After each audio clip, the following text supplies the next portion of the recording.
Hello everyone, I hope you're all well and staying safe wherever you might be in the world. My name is Rachel Botsman. I'm an author and a Trust Fellow at Oxford University. And what I try to do in my work is to give people a clearer lens of how trust works in the modern world. Well, it definitely is an interesting time in terms of trust. It feels like trust matters now more than ever before in our lives. The trust that is needed in leaders, in business and government to do the right thing.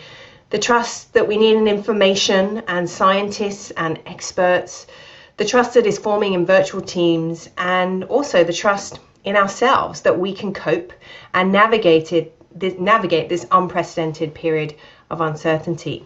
So I thought I'd share one idea from my work that might be useful in terms of thinking about your relationship and other people's relationship to uncertainty.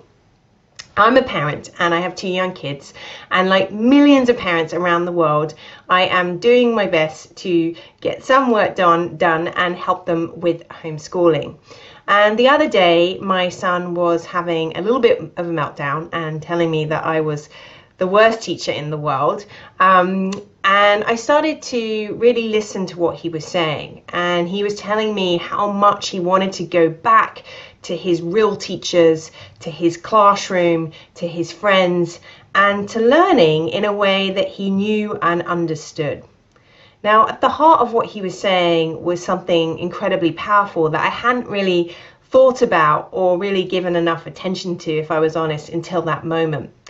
Now, what he was talking about is this idea I call a trust leap. A trust leap happens in our lives whenever we're asked to take a risk, to do something new or to do something differently. And school children of all ages are being asked to take this enormous trust leap to transform the way they learn and interact almost overnight. Now, when you think about it, it might feel a bit like Groundhog Day, but trust leaps are happening in healthcare and education and entertainment and other areas of our lives, which means many of those sectors will never be the same again.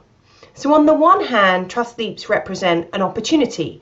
They often lead to innovation, they often lead to a change in behaviors, and they are actually how society moves forward. But on the other hand, they represent a challenge, because trust leaps take us into this place of uncertainty. And just like my son, when we're taken into this place of uncertainty, the human response is to say, take me back to what I know.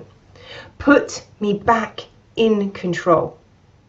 And so I offer to you this idea that the next time you're feeling frustrated with yourself or someone on your team or in your family, ask yourself, what trust leap am I or they being asked to take? And how can I, in some small way, put back a feeling of control, reduce that unknown and that uncertainty so they feel more comfortable taking the leap? I found this idea to be tremendously helpful in my own life, and I hope it helps you too.